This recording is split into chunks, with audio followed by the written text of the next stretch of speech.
नमस्कार दोस्तों, देखिए आज 18/9/2025 और आज हम करने वाले हैं आज के करंट अफेयर स्ट्रेटेजी के। ठीक है, तो देखिए आज का पहला क्वेश्चन है हमारा। नेपाल ने सरकार विरोधी प्रदर्शनों के पीड़ितों को श्रद्धांजलि देने के लिए किस तारीख को राष्ट्रीय शोक दिवस के रूप में मनाया की घोषणा की है? तो ये की 17 सितंबर को। ठीक है, अब देखो नेपाल में जो है, ठीक है, अभी प्रदर्शन हुआ, सभी जान रहे हैं, जनजी का। ठीक है, जनजी का प्रदर्शन हुआ। ठीक है, जिसमें जो इस प्रदर्शन से पीड़ित लोग थे उनकी श्रद्धांजलि के लिए राष्ट्रीय शोक दिवस मनाया गया। ठीक, वो मनाया जाएगा हर साल 17 सितंबर को। ठीक है, अगला क्वेश्चन देखिए।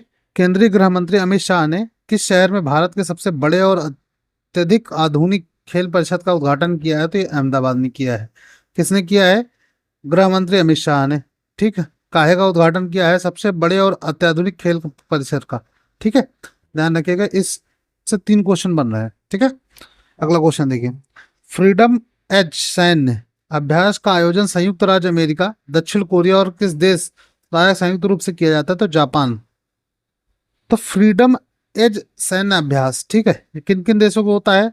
संयुक्त राष्ट्र अमेरिका, दक्षिण कोरिया और जापान। ठीक है, 3 देश मिलकर करते हैं।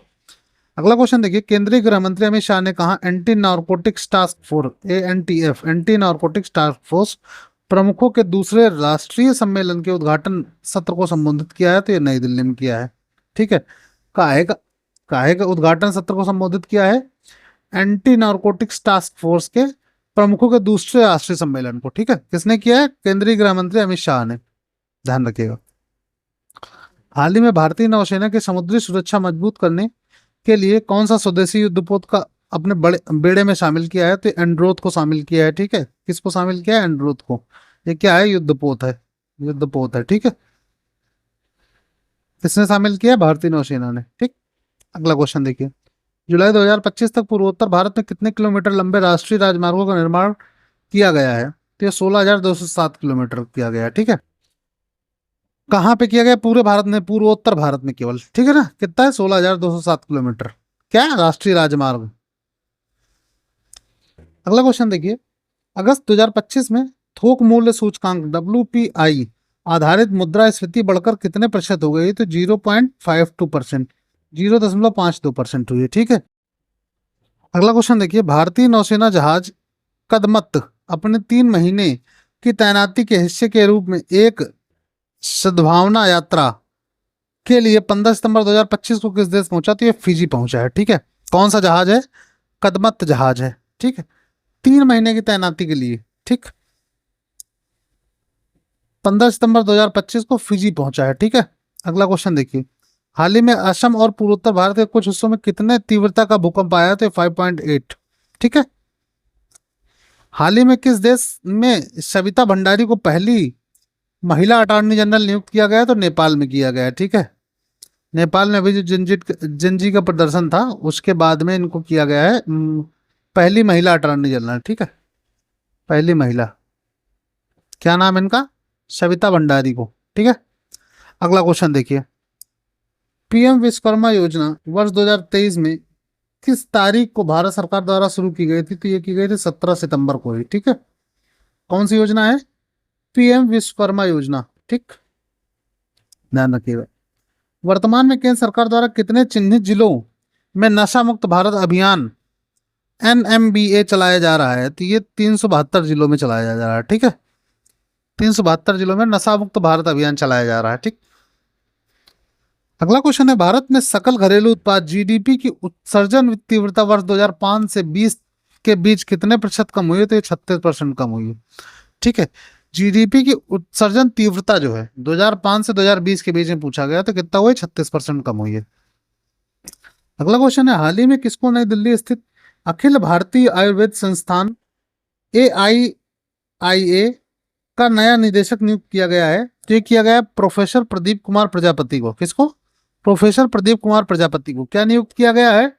अखिल भारतीय आयुर्वेद संस्थान का नया निदेशक नियुक्त किया गया है। ठीक है, और ये हमारा अखिल भारतीय आयुर्वेद संस्थान कहाँ स्थित है? तो नई दिल्ली में स्थित है। ठीक है, ध्यान रखिएगा। 3 क्वेश्चन बन रहे हैं यहाँ से। अगला क्वेश्चन देखिए, वर्तमान में भारतीय ऑटोमोबाइल उद्योग कितने करोड़ से अधिक प्रत्यक्ष और अप्रत्यक्ष नौकरियों का सृजन करता है? तो 35 मिलियन नौकरियां हैं, ठीक है। कौन सा ऑटोमोबाइल उद्योग 35 मिलियन नौकरियों का सृजन करता है, ठीक। अब देखिए यहां से हमारे स्टैटिक के क्वेश्चन चालू होते हैं। स्टैटिक के हम लोग पर डे 5 क्वेश्चन करते हैं, ठीक है। जिसमें से हमारा आज का पहला क्वेश्चन है, भा, भारत में ब्रिटिश शासन के शुरुआत के संदर्भ में कौन सा युद्ध महत्वपूर्ण है? तो प्लासी का युद्ध है, ठीक है।